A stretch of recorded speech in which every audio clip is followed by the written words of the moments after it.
Assalamualaikum warahmatullahi wabarakatuh. Ya, selamat kembali lagi ya bersama podcast kesayangan kita, Celatuk Kita. Nah, ada yang berbeda nih kali ini ya. Ada yang berbeda di podcast kali ini. Kita bakal pakai podcast dengan tipe video dinamik. Jadi kita ada videonya. Untuk teman-teman yang belum tahu siapa itu atau apa itu Celatuk Kita. Jadi Celatuk Kita itu siniar atau podcast yang berasal dari Nganjuk, Jawa Timur.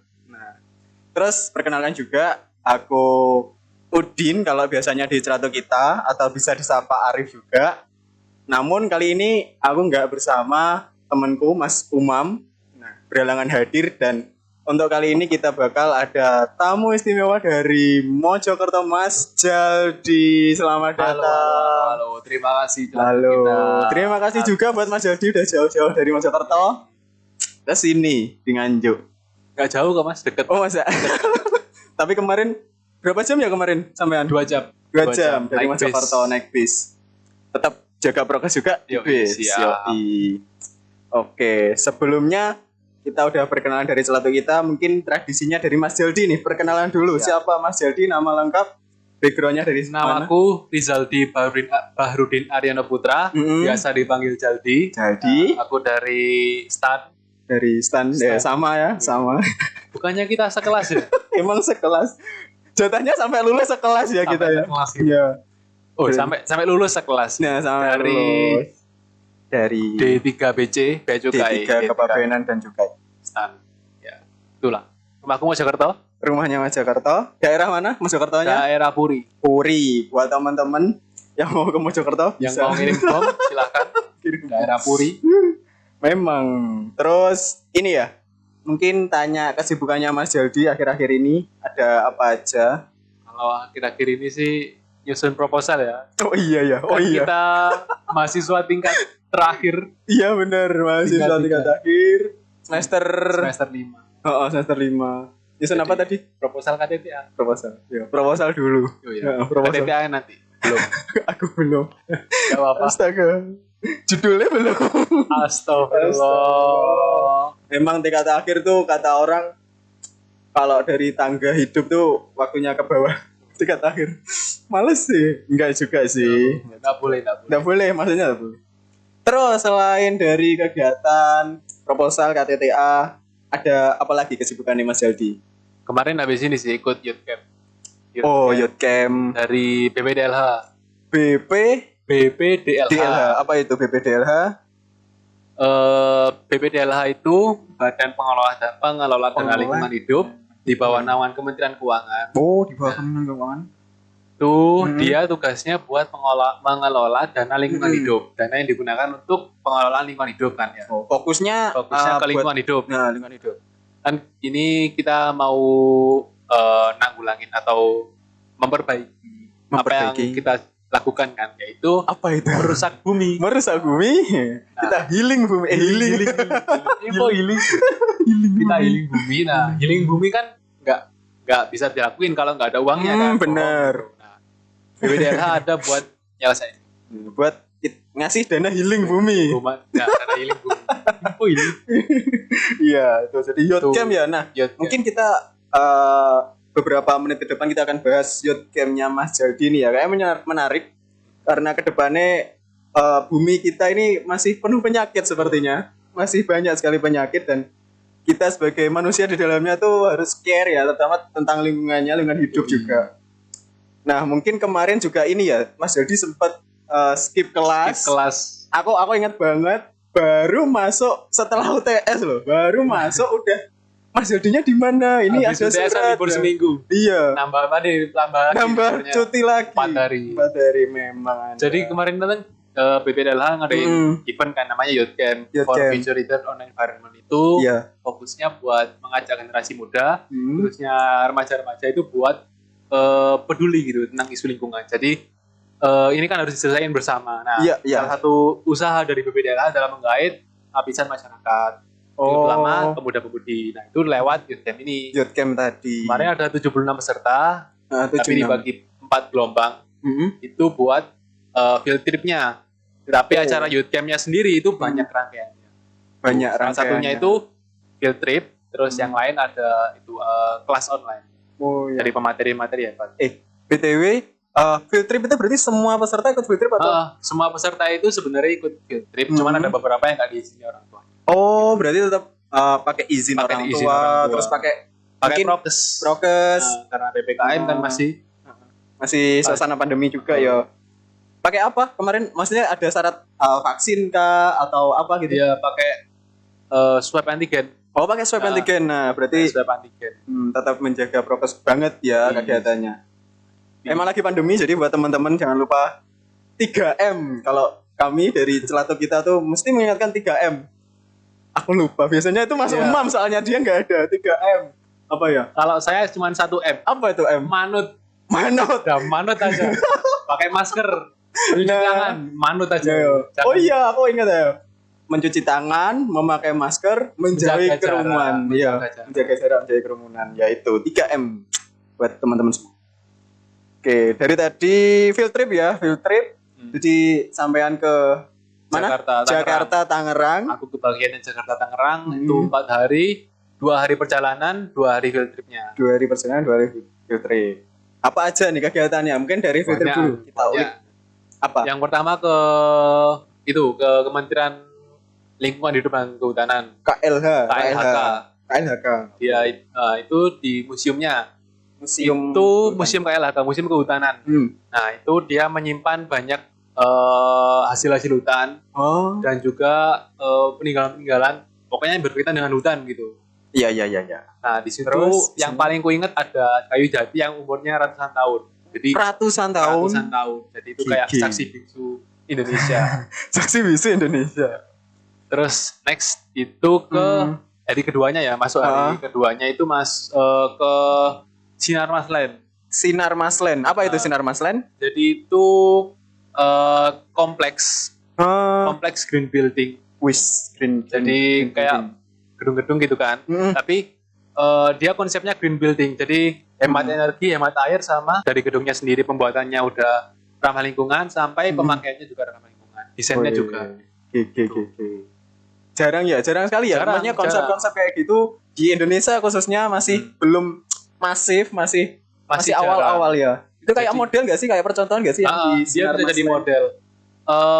Kenapa kok jarang? Karena dia itu mahal yang pertama. Oh iya tentu. Tapi, terus kalau dinilai dari operasionalnya, green building ini bisa lebih murah karena dia jauh lebih hemat listrik. Justru lebih hemat air. Oh iya.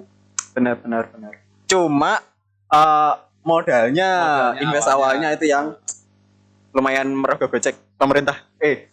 Merogoh gocek semuanya yang ingin bangun gitu. Tapi bisa itu. Iya, sebenarnya bisa. Solusi buat salah satu permasalahan boros energi itu kan. Nah, itu green building itu bisa jadi solusi. Salah satu solusi. Boleh.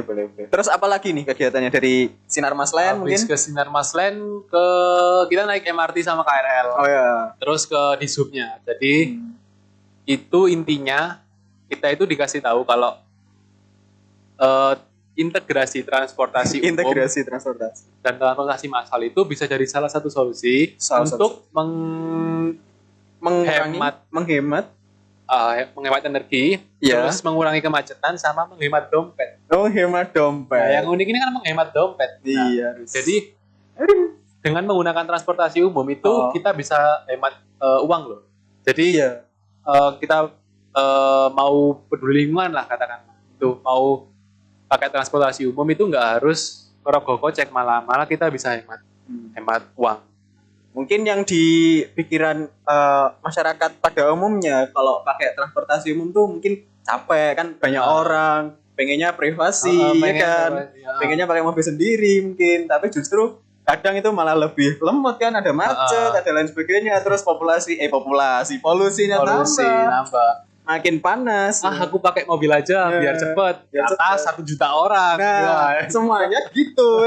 Jadinya nggak cepet. Tapi kalau masalah capek itu kan ya, itu kan misal itu jarak antara transportasi umum ke transportasi umumnya jauh ya. Nah, tapi kemarin itu dari DKI ada solusi transportasi umumnya itu diintegrasi, jadi didekatkan. Jadi kemarin kami di Sudirman itu habis naik MRT naik KRL, jadi deket banget itu. Oh, jadi langsung nyambung gitu. Langsung apa transit gitu ya? Transitnya itu nyambung deket. Benar. Terus habis itu hari pertama kan ya? Hari pertama tadi. Hari keduanya itu ke TWA Mangrove. TWA itu apa? Taman Wisata Alam. Oh, Taman Wisata Alam. Wisata Alam Mangrove Angkai Kapuk. Di daerah Pantai Indah Kapuk. Nah, itu kami di situ belajar tentang mangrove kan, atau pohon bakau ya kalau di bahasa Indonesia itu. Nah, di situ diajarin tentang mangrove, terus diajak muter-muter kawasan mangrove, naik kapal gitu kan. Terus renang juga ya? Wah, renangnya habis naik kapal. Nah, kami diajak nanam mangrove kan. Iya, nah, kebetulan ada aerob, airnya naik. Aerob ya. Oh, awalnya cuma selutut kan rencananya. Tapi sudah ada dong. naik. Terus gimana di sana? Aman tapi ya. Ada aerob tuh tapi aman ya. Aman. Jadi waktu kami mau nanam itu kan, wah, ini pasang dikira sepusar atau sedengkul ya kan. Nah, tapi sudah ada. Itu ada beberapa pohon mangrove atau bibitnya itu yang tenggelam gitu. Tapi ternyata nggak apa-apa. Jadi emang kayak gitu. Nah, kami habis nanam mangrove itu, masalahnya yang ada di mangrove itu kan semakin panas bumi, air laut kan semakin naik. Nah, itu bisa merusak mangrove. Kenapa? Karena nggak dapat suplai air tawar. Jadinya dapat suplai air asin terus, namanya bisa rusak. Itu salah satu permasalahannya. Soalnya dia payau ya itu. Ya, payau aja. Jadi harus tawar, harus dapat air laut juga. Nah, kalau air lautnya naik jadi cuma dapat air laut, ya udah mati deh. Kebanyakan air lautnya juga nggak baik. Gitu. Tuh. Tadi udah yang aku notice Sinar Maslen, terus tadi sampean pakai MRT. Integrasi sama di sub, terus ke TWA Mangrove, terus kemana lagi? Ini lupa aku. Sebelum ke Mangrove itu hari pertama ke Posko Ciliwung Bersih. Oh, itu Ciliwung. Poskonya tapi ya. Jadi dia itu yang pusat koordinasi buat membersihkan Sungai Ciliwung gitu. Ya, yang aku suka di situ, dia itu bikin briket dari sampah organik di situ. Jadi briketnya bisa buat suplai pembangkit listrik di situ. Oh, jadi, di PLT, di PLT-nya. Jadi sampah dari uang. Jadi cuan. Dari Ciliwung tadi ya. Di sana ngapain aja? Di sana dikasih tahu cara pembersihannya, terus gimana kendalanya, terus diajari buat budidaya sih. Pertanian di daerah kota pakai hidroponik. Oh iya, benar-benar hidroponik ya. Soalnya tanahnya benar-benar minim. Nah, di Jakarta ada pertanian di mana? Nah, itu itu bisa salah satu caranya pakai hidroponik. Benar. Terus kemana lagi? Nah, kan tadi habis ke Ciliwung, besoknya ke Mangrove kan. Nah, habis ke Mangrove itu ke SeaWorld Ancol. Nah, ini apa, hiburan atau masih? Nah, hiburan juga edukasi sih. Oh, juga edukasi. Karena di sana kan ada konservasi biota laut kan. Benar. Jadi selain buat hiburan, dia juga konservasi juga. Benar, konservasi. Apa aja di sana yang di Ancol? Banyak sih. SeaWorld. Ada pokoknya dari biota hulu. Biota yang airnya dangkal di hulu sungai sampai di muara yaitu laut. Jadi itu semua lengkap di situ. Belajar banyak ya Ancol. Belajar banyak. Ya nantilah kalau udah pandemi menyurut, tidak Omikron. Kemarin waktu di Ancol di semua tempat juga itu sih apa? Pakai Peduli Lindungi. Oh, jadi pindah tempat setiap lokasi mau masuk, misal mau pindah masuk wahana enggak pindah lokasi. Jadi misal mau habis dari Sinar Maslen kan ya ke MRT ya atau stasiun itu pakai Peduli Lindungi. Berarti update Peduli Lindungi terus ya? Yoi. Biasanya kalau teman-teman di mall biasanya kan gitu kan. Pakai Peduli Lindungi. Login dulu. Check in dulu. Tuh. Nah, kalau ini jadi tiap pindah perlu check in, terus check out, check in lagi gitu terus ya. Betul. Emang prokes ya, soalnya masih hangat-hangatnya emang. Corona nggak ada habisnya. Terus kemana lagi setelah ke SeaWorld? Habis ke SeaWorld itu ke lapangan banteng ya. Banteng. Foto-foto bentar karena nggak bisa masuk. Terus habis itu ke gedung Wisma Antara. Dia ke Wisma gedung BPDLH itu sendiri. Oh, punyanya BPDLH. Ketemu Pak Direktur. Itu di lapangan bantengnya? Enggak, dia di Wisma Antara, dekatnya Monas. Oh iya, aku belum sekitar situ ya. Emang aku juga pertama kali sih. Walaupun kuliahku di Tangerang, aku belum pernah jalan-jalan. Iya, kan memang semester kita kan. Iya, kita masih semester 1 waktu itu. Terus habis itu kena pandemi. Iya, pulang lah. Tuh di situ Wisma Antara. Ketemu Bapak Direktur sama jajaran direktur lain.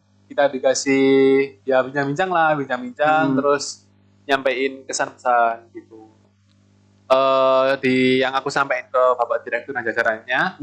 Nah, waktu aku sebelum ikut acaranya BPDLH itu aku sama isu pemanasan global itu pesimis banget.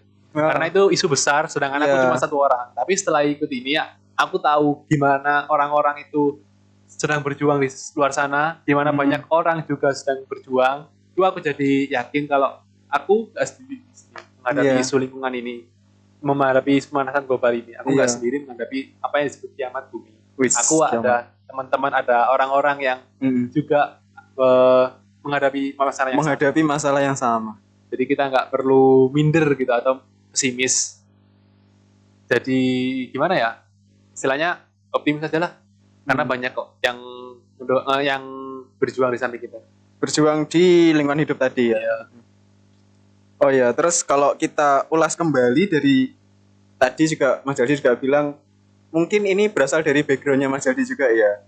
Tadi kan apa sih masalah kita tuh topiknya kan lingkungan hidup. Iya. Terus kalau dari kita sendiri mungkin aku dan Mas Jaldi kan bukan dari background lingkungan hidup. Jadi kayak mungkin tadi ya yang kata Mas Jaldi agak minder mungkin kayak mungkin insecure ya buat teman-teman yang lain juga ya kalau kita apa sih lingkungan hidup kan mungkin kita hanya tahu umumnya mungkin pohon, mungkin reboisasi, cuma itu doang gitu. Terus kalau kita mau terjun tuh kayak nanti aku bagian apa ya kan gitu. Nah kan aku kerja komputer lah kami. Nah itu sempat kepikiran di aku juga sih. Karena aku dari bea cukai. Aku nggak ada pelajaran secara khusus tentang lingkungan hidup. Kita nggak pelajari itu. Tapi tetap ada loh. Walaupun kita bidangnya bea cukai, tapi kita bisa berkontribusi. Nah kita tahu kalau salah satu permasalahan terbesar itu pakai pemakaian dari bahan bakar fosil. Ini disclaimer ya, sebenarnya ini bukan ide pribadiku. Ini sudah ada pencetusnya sejak dulu atau sudah ada yang menulis tentang ini. Yang menulis tentang ide bahan bakar fosil tadi ya. Jadi salah satu permasalahannya kan pemakaian bahan bakar fosil, contohnya batu bara kan ya di kehidupan sehari-hari. Nah di bea cukai kan mengenal adanya cukai, yaitu pungutan yang digunakan terhadap barang-barang tertentu sesuai kriteria cukai. Nah, salah satu kriterianya itu yaitu dia pemakaiannya menghasilkan eksternalitas dan pemakaiannya perlu dibatasi. Nah, batu bara sendiri karena dia di bahan bakar fosil, pemakaiannya itu menghasilkan gas CO2 dan gas rumah kaca. Yang merupakan gas rumah kaca gitu kan. Iya, dia menghasilkan gas CO2 sehingga menyebabkan efek rumah kaca yaitu meningkatnya suhu bumi. Nah, itu kan mengakibatkan eksternalitas kan atau dampak ekonomi terhadap orang yang tidak menikmati dari hasilnya tadi. Batu bara tadi kan. Itu masuk salah satu kriteria dan penggunaannya juga harus dibatasi karena ya kita tahu bumi semakin meningkat suhunya semakin sakit nanti healingnya susah nggak dingin juga. Nah itu bisa masuk kriteria barang kena cukai dan nanti kedepannya bisa dikenakan cukai terhadap batu bara. Benar itu. Nah itu nggak kepikiran ya kita sebagai orang bea cukai, tapi gimana sih cara kita berkontribusi. Teman-teman juga nggak usah minder kalau misal teman-teman dari bidang yang bukan lingkungan hidup. Nah, kita semua bersama-sama bisa menangani isu ini dengan bidang kita masing-masing. Tuh. Ya. Oh ya, mungkin kalau tadi kita simpulkan ya buat teman-teman yang mungkin belum tahu tentang syarat barang kena cukai tadi, bisa di review lagi Mas Jaldi kan tadi ada 4 ya. Ini juga sebagai informasi buat teman-teman di sana. Mungkin informasi umum sih. Barang kena cukai itu harus ada apa aja sih gitu. Jadi barang kena cukai itu kan ada 4 kriteria ya? 4 kriteria. Yang pertama, penggunaannya harus dibatasi. Konsumsinya harus dibatasi. Yang kedua, peredarannya harus diawasi. Yang ketiga, penggunaannya menimbulkan eksternalitas, cost atau biaya yang timbul di pihak lain yang tidak menikmati benefit dari suatu kegiatan ekonomi. Ya. Misal kamu pakai parfum kan ya, pakai orang lain nyium bau parfum. Nah orang lain kan nggak ikut parfum, beli parfum atau beli bikin parfum, tapi menikmati wangi dari parfum itu. Nah itu eksternalitas positif. tadi. Batu bara tadi kan dia di Indonesia kan salah satunya dipakai buat PLTU ya. Jadi dari listrik. Nah, listrik. Orang di Amerika misal nggak menikmati listrik dari batu bara Indonesia, tapi ikut menikmati panas dari bumi yang disebabkan oleh pembakaran tadi ya, batu bara. Jadi itu yang namanya eksternalitas negatif atau dampaknya ya. Eksternalitas negatif. Terus ada lagi, kan tadi baru 3. Oh ya, satunya itu pembebanan pungutan untuk keadilan. Soalnya tadi ya, kan nggak semua itu merasakan benefit, mungkin ada yang merasakan benefit tapi buruknya. Kok benefit buruknya? Sialnya. Jadi harus diratakan dengan adanya pungutan tadi. Begitu teman-teman. Oh iya, ini kan kita mahasiswa ya. Iya, mahasiswa. Jadi mungkin disclaimer. Nah, benar disclaimer mungkin dari saya pribadi dan Jaldi juga.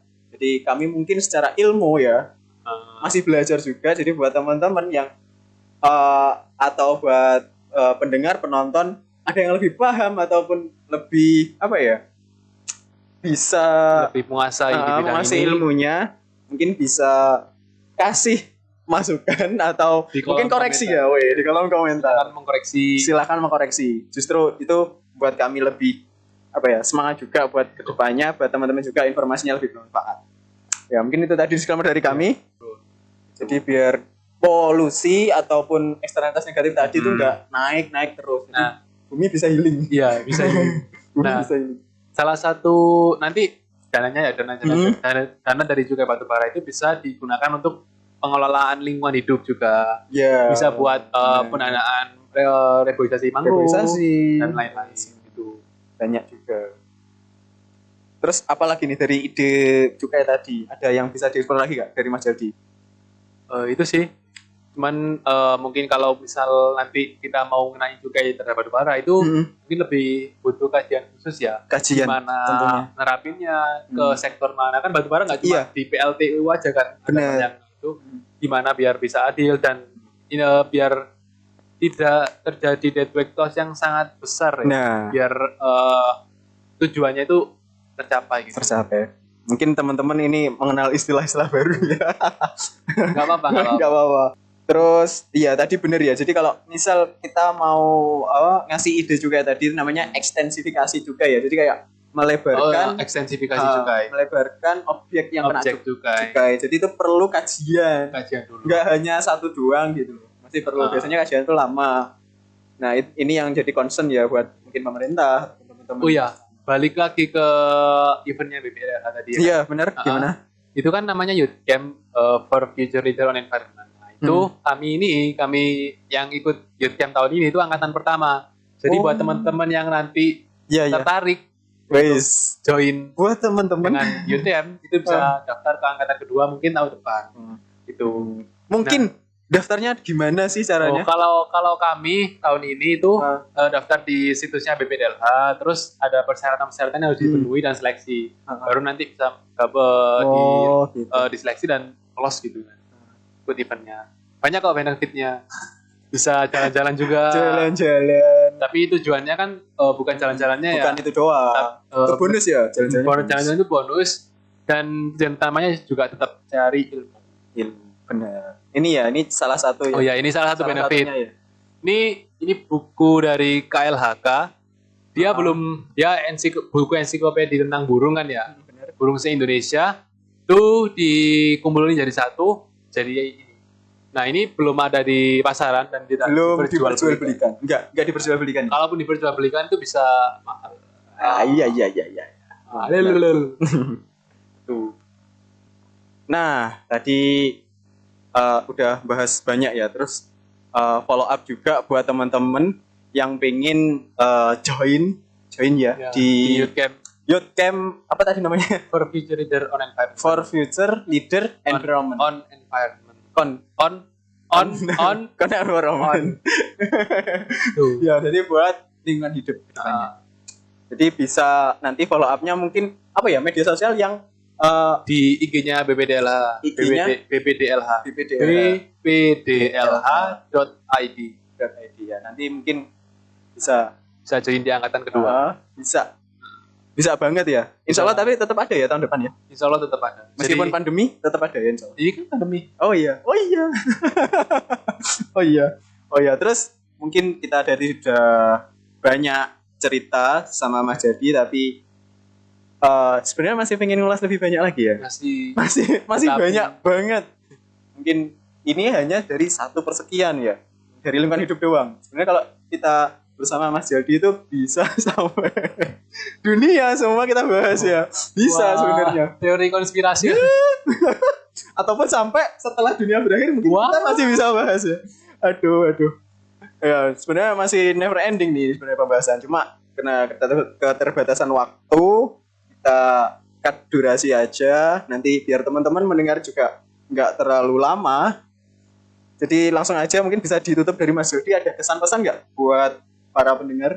Oh iya, kesan pesannya itu ini kan ada isu pemanasan global dan sebagainya. Seakan-akan bumi itu mau kiamat. Nah, itu kadang bikin kita kerdil. Saran saya buat teman-teman jangan berpikir kerdil seperti itu, karena saya dulu berpikir seperti itu. Tetapi setelah ikut event dari BPDLH ini, saya tahu kalau saya nggak sendirian di sini. Saya bisa bersama teman-teman yang lain juga menangani isu ini, dan saya bisa menangani isu ini walaupun saya tidak langsung bersentuhan dengan bidang lingkungan. Saya dari Bea Cukai, tapi kami tetap bisa berkontribusi. Benar.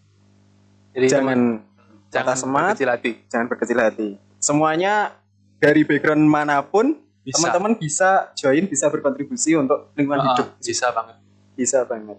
Oke, cukup itu Mas Jody. Alhamdulillah cukup ya.